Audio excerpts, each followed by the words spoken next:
కొడుకుతో కలిసి ఎలా వస్తుందో చూడు, ఏదో మహారాణి అయినట్టు అని లోపల పళ్ళు పటపటా కొరుకుతున్నారు. అందరూ నిద్రలో ఉండటంతో ఎవరూ బయటకు రాలేదు. కానీ సుధాగారు మాత్రం భర్త కోసం ఎదురు చూస్తున్న కారణంగా అక్కడే ఉంటారు. భర్త చేసే ఘనకార్యాలు ఏవీ తెలియదు ఆవిడకి. సాయి చెప్పకుండా శైలజాని పెళ్లి చేసుకుని అందరిలో అనౌన్స్ చేశాడని, అందుకే రాజేంద్ర గారు కోపంగా ఉన్నారని అనుకుంటుంది. ఏం జరుగుతుందో అని కంగారుగా చూస్తుంటే, వాట్ హ్యాపెన్ డాడ్, ఎందుకు అలా అరిచారు అని కూల్గా అడిగాడు. చేసింది చాలక మళ్ళీ ఏంటని అడుగుతున్నాడు. వీడికి డబ్బు అంటూ గొప్పలు చెప్తూ పెంచి, ప్రేమని, ఆడపిల్లల వెనక పడకుండా అమ్మాయిలంటే బొమ్మలని, వాళ్ళని డబ్బుతో కొనుక్కొని కాళ్ళ దగ్గర పెట్టుకోమని విలువలు లేకుండా పెంచితే, వీడు డబ్బు అనే ఎలిమెంట్ మాత్రమే పట్టుకొని మిగతా అన్ని గాలికి వదిలేసి ఇప్పుడు నా పీక మీద కూర్చున్నాడు అని కోపంగా చూస్తూ, నువ్వు చేసిన పనికి ఇప్పుడు నా పొలిటికల్ కెరీర్ డేంజర్లో పడింది సాయి. ఇలాంటి యూజ్లెస్ పని చేసినప్పుడు తండ్రిగా నాకు చెప్పాలని నీకు తెలియదా అన్నాడు దెప్పి పొడుస్తూ. ఏం జరిగిందో ముందు అది చెప్పు డాడ్, తర్వాత నేను చేసింది ఎలాంటి పనో చెప్తాను అంటూ సోఫాలో సెటిల్ అయ్యాడు. శైలు సుధాగారి పక్కన నిలబడి చూసింది. కంగారు పడకూడదని లోపల అనుకున్న పైకి అది కనబడింది సుధాగారికి. ఏం చేశావా? ఒక మైనర్ అయిన అమ్మాయిని పెళ్లి చేసుకుని నీ కొడుకు మీడియాకి పబ్లిక్గా అనౌన్స్ చేశాడు. ఇందుకు మీ సమాధానం ఏంటి అంటూ పార్టీలో సూటిగా నా మొహం మీద అడిగారు. తల తీసేసినట్టు అయ్యింది అని ఒకటికి రెండు కలిపి చెప్పాడు ఆయన.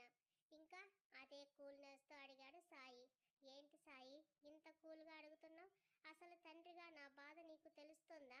ఎన్ని ఆశలు పెట్టుకున్నాను నీ మీద, ఎంతమంది ఎదురు చూస్తున్నారు మనతో సంబంధం కలుపుకొని వాళ్ళ పిల్లల్ని నీకు ఇచ్చి పెళ్లి చేయడానికి. కానీ నువ్వు ముక్కు మొహం తెలియని అని అంటుండగానే గట్టిగా, స్టాప్ ఇట్ డాడ్, ఎనఫ్, ఇంకొక మాట మీరు మాట్లాడితే ఫాదర్ అన్న విషయం మర్చిపోవాల్సి ఉంటుంది నేను ఎర్రగా మారిన కళ్ళతో కోపంగా అన్నాడు. అంటే ఏంట్రా, కొడతావా? అల్లారు ముద్దుగా అడిగి అడగక ముందే అన్ని సమకూర్చి ఏ కష్టం తెలియకుండా పెంచినందుకు నన్ను కొట్టడానికి కూడా వెనకాడవా? ఇదేనా నీ తండ్రికి నీ భార్య ముందు నువ్వు ఇచ్చే విలువ అంటూ మొసలి కన్నీళ్లు కార్చాడు. మీరు ఇప్పుడు పెంచినందుకు నేను అనలేదు, నా భార్యని తక్కువ చేసి మాట్లాడినందుకు అంటున్నాను. అయినా ఇక్కడ మీ ప్రాబ్లం ఏంటి నాన్న? మీ పొలిటికల్ కెరీర్నా లేక నా పెళ్లి మ్యాటర్నా అన్నాడు సీరియస్గా. నా పొలిటికల్ కెరీర్ని దెబ్బతీసే నీ పెళ్ళే సాయి. దెన్ మీ ప్రాబ్లం సాల్వ్ అయినట్టే.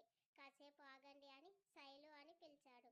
అప్పటికే తండ్రి కొడుకు ఎక్కడ దెబ్బలాడుకుంటారో అని సుధాగారి చేతిని గట్టిగా పట్టుకుని ఉన్న శైలు సాయి వాయిస్కి అదిరిపడి చూసింది. తనని చూస్తూ, మన రూమ్లో సెల్ఫ్లో పేపర్స్ ఉన్నాయి తీసుకురా అంటూ సోఫాలో క్రాస్ లెగ్స్ వేశాడు. తనేం విన్నదో అర్థం కాక పిచ్చి చూపులు చూస్తుంటే, వినపడలేదా అన్నాడు గట్టిగా. వినపడింది అని పరుగున పైకి వెళ్ళింది. మన అన్న దగ్గర రాజేంద్ర గారికి పుండు మీద కారం చల్లినట్టుగా అనిపించింది. మీరు రిలాక్స్ అవ్వండి డాడ్, ఎందుకు అంత స్ట్రెస్ తీసుకుంటారు? అసలే ఎలక్షన్స్ దగ్గరకు వస్తున్నాయి. మీరు ప్రచారం చేయాలి. ఇంటింటికి వెళ్ళి అక్కడ ముక్కు మొహం తెలియని ప్రతి వారిని ఓట్ల కోసం బెగ్ చేయాలి. ఇంత పని ఉంది మీకు అని అన్నాడు. కొడుకు మాటల్లో ద్వంద్వార్థం తెలిసి సీరియస్గా చూశాడు ఆయన. కానీ డాడ్, మీకు ఇక్కడ ఒక స్ట్రెస్ తగ్గించే మ్యాటర్ చెప్పనా? శైలు వాళ్ళ ఊరు ఉంది కదా, అదే నేను అడాప్ట్ చేసుకున్న విలేజ్. అక్కడ మీరు ఎలాంటి ప్రచారం చేయక్కర్లేదు. ఇప్పటికిప్పుడు ఎలక్షన్స్ పెట్టిన ఏకగ్రీవంగా మీరు గెలుస్తారు. మీకు అక్కడ అంత మంచి నేమ్ వచ్చింది, అది కూడా మీ కోడల వల్ల అని సూటిగా చూస్తూ చెప్పాడు సాయి. అంత డబ్బు తగలెట్టావు కదా, గెలిపించకేం చేస్తారు నిర్లక్ష్యంగా అన్నాడు రాజేంద్ర గారు. మరి మీరు ఇక్కడ అంతకంటే ఎక్కువ డబ్బును నీళ్ళలా ఖర్చు పెడతారు. ఇక్కడ ఏకగ్రీవంగా కాదు, కనీసం మెజారిటీ ఓట్స్ అయినా వస్తాయని ఖచ్చితంగా చెప్పగలరా? అదెలా చెప్తా అన్నాడు విసుగ్గా. దట్స్ ద మ్యాటర్ డాడ్, అక్కడ స్వచ్ఛమైన మనుషులు, మాటకి కట్టుబడే వాళ్ళు.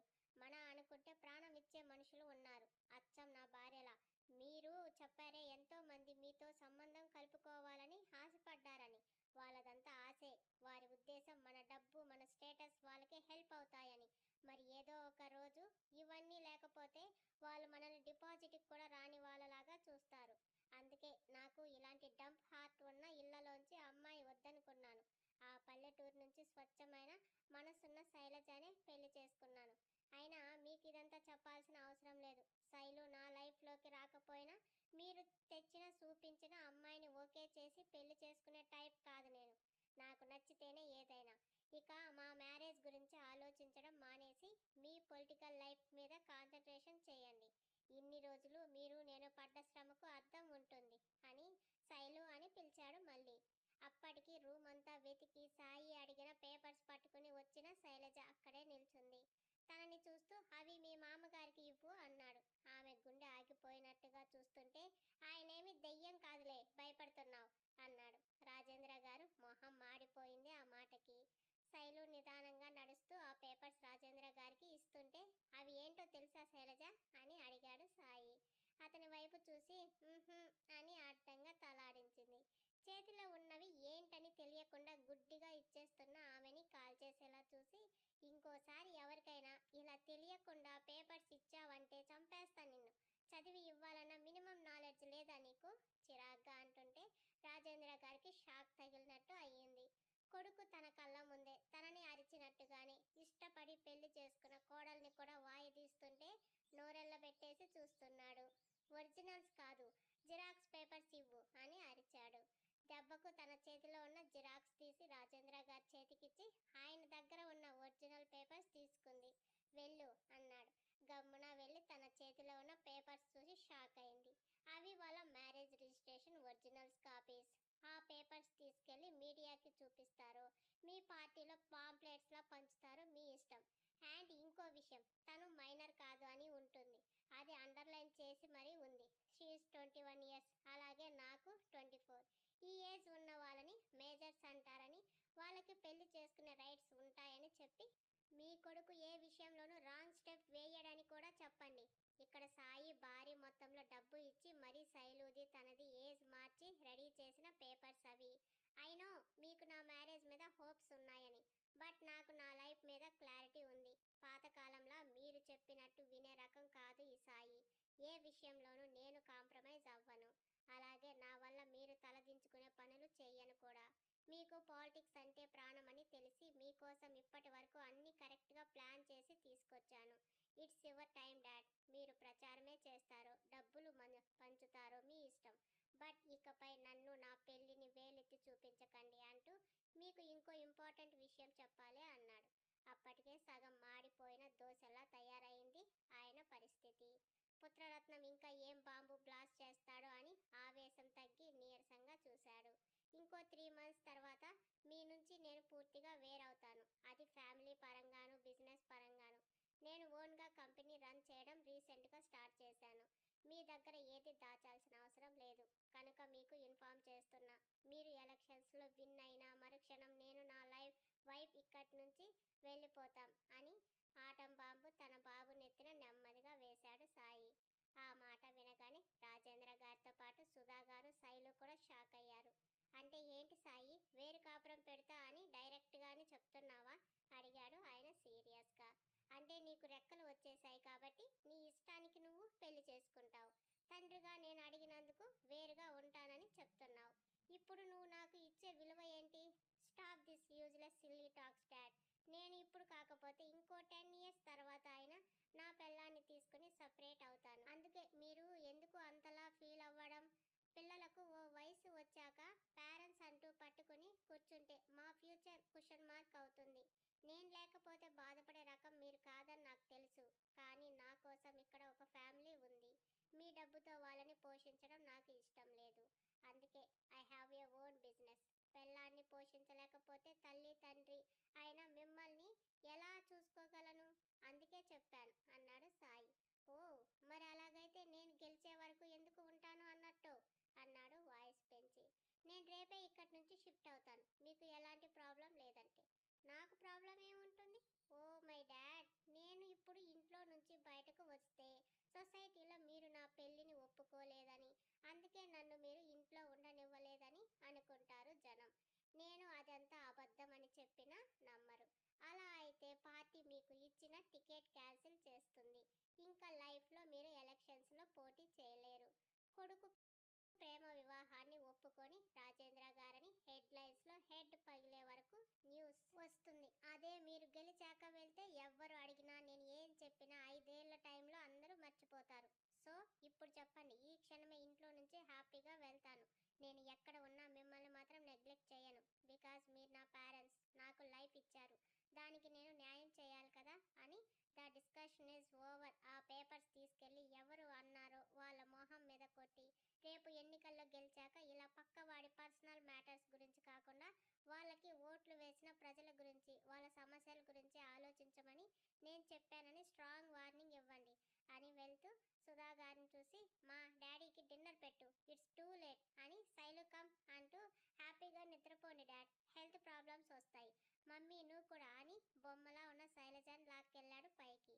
కొడుకు మాట్లాడిన మాటలకి సౌండ్ సిస్టమ్ ఆఫ్ అయిపోయి ఇచ్చిన షాక్కి రాజేంద్ర గారికి ఫ్యూజులు ఎగిరిపోయాయి. లాస్ట్లో మళ్ళీ ఆ కేరింగ్ ప్రవచనాలు విని బుర్రంతా తిరిగిపోయింది. ఇలాంటి హైబ్రిడ్ అండ్ ఎక్స్ట్రీమ్ పీస్ అయిన తన కొడుకుని ఎలా కన్నాను అని ఆశ్చర్యంగా కూడా కలిగింది ఆ జంటకి. ఎందుకండి వాడితో అంత పంతంగా మాట్లాడారు? ఆవేశంలో మీకంటే ఎక్కువ వాడు. తన గురించి తెలిసి కూడా మీరు నిలదీయడం ఏం బాగోలేదు. ఇప్పుడు చూడండి, ఇంట్లో నుంచే వెళ్ళిపోతాను అన్నాడు. కొడుకు మాటలకు బాధగా అంది సుధాగారు. వాడు వెళ్తాడని నేనేమన్నా కలగన్నానా? నాకు నచ్చని పని చేస్తే కోపం రాదా? ఆవేశంలోనే అరిచాను. అయినా నేనేమి వాడిని ఇంట్లోంచి వెళ్ళమనలేదు. వాడికి వాడే నిర్ణయం తీసుకుంటే నేనేం చేయను? అదంతా నాకు తెలియదండి. అబ్బాయి అమ్మాయి ఇంట్లో నుంచి వెళ్లకుండా మీరే చూసుకోవాలి. అలా కాకుండా వాళ్ళు గడప దాటితే నేను కూడా వెళ్ళిపోతా అని మరో నాటు బాంబు భర్త నెత్తిన వేసింది ఆమె. ఇది ఎక్కడి గొడవే? వాడు ఉండనంటుంటే నువ్వు వెళ్ళకూడదు అంటావు. వాడు అన్నట్టు ఇప్పుడు గాని వెళ్తే పోయేది నా పరువే. అందరూ నన్ను నిందిస్తారు. నీ కొడుకు వినే రకం కాదు. నువ్వు నీ కోడలు వైపు నుంచి అడిగి చూడు. నేను వీలు చూసుకొని సాయితో మాట్లాడతాను. అసలే రేపటి నుంచి ఎలక్షన్ హడావిడితో నేను ఇంట్లో ఉండటానికి కూడా అవ్వదు. నువ్వు ఆ అమ్మాయిని అడిగి ఒప్పించు. నీ కొడుక్కి మనకంటే ఇప్పుడు పెళ్ళామే ఎక్కువ కదా అన్నాడు అసహనంగా. నేను శైలజతో మాట్లాడతాను గాని రండి భోజనం చేతురు అని పిలిచింది. నీ కొడుకు మాట్లాడిన మాటలకి నా కడుపు నిండిపోయింది, ఆకలిగా లేదు అని గదికి వెళ్ళిపోయాడు. భర్త తినకపోవడంతో బాధతో ఆమె కూడా తినకుండా వెళ్ళిపోవడం మంచినీళ్ళ కోసం వెనక్కి వచ్చిన శైలు చూసింది. రాజేంద్ర గారు సుధాగారి మాటలు అన్నీ విన్న తనకి సగటు తల్లిదండ్రిగా వాళ్ళ బాధకి మనసుని కలిచివేసింది. పైగా వాళ్ళలా తినకుండా వెళ్లడంతో మనసంతా బాధగా మారిపోయింది. తన ఇల్లు అయితే వెళ్ళి వాళ్ళు తినే వరకు వదిలేది కాదు. కానీ రాజేంద్ర గారి గురించి ఆలోచించి తను వెళ్ళిన కోపంతో అసహనంగా ఉంటారని వెళ్ళలేదు. వాటర్ తీసుకుని వెళ్ళింది గదికి. ఇందాక ఆపిన వర్క్ని కంటిన్యూ చేస్తూ ల్యాపీలో తలా మునకలై ఉన్నాడు సాయి. అసలేమనాలో అర్థం కాక చూస్తూ వెళ్ళి సోఫాలో కూర్చుని తీవ్రంగా ఆలోచిస్తుంది. అరగంట తర్వాత ల్యాపీ క్లోజ్ చేసి చూసిన సాయికి ఆమె ఎక్కడో దీర్ఘంగా ఆలోచించడం కనబడే పిలిచాడు. ఆమె పలకలేదు, తీవ్రంగా తింకుతోంది. ఏయ్ నిన్నే అన్నాడు మళ్ళీ కాస్త బేస్తో. హా అంటూ ఉలిక్కిపడి చూసింది. రమ్మని తల ఊపాడు. సైలెంట్గా వచ్చి నిల్చుంది. ఆమె చేతిలో ఉన్న వాటర్ బాటిల్ తీసుకుని తాగుతూ, ఏంటి అంతలా తింకుతున్నావు అన్నాడు. మీ నాన్నగారితో ఎందుకు అంత హ్యాష్గా మాట్లాడావు సాయి అంది సీరియస్గా. నేనేం హ్యాష్గా మాట్లాడలేదు, ఫ్యాక్ట్ చెప్పాను. అది ఎవరికైనా అలాగే అనిపిస్తుంది అన్నాడు. అదే ఆ విషయాన్ని కాస్త నెమ్మదిగా కూడా చెప్పొచ్చు. వాళ్ళకి రెస్పెక్ట్ ఇవ్వకపోయినా పర్వాలేదు కానీ ఇలా మాట్లాడి బాధని మాత్రం ఇవ్వకూడదు. ఆయనకి అలా చెప్తేనే ఎక్కుతుంది కానీ నువ్వు ఎక్కువ ఆలోచించకుండా నిద్రపో అన్నాడు.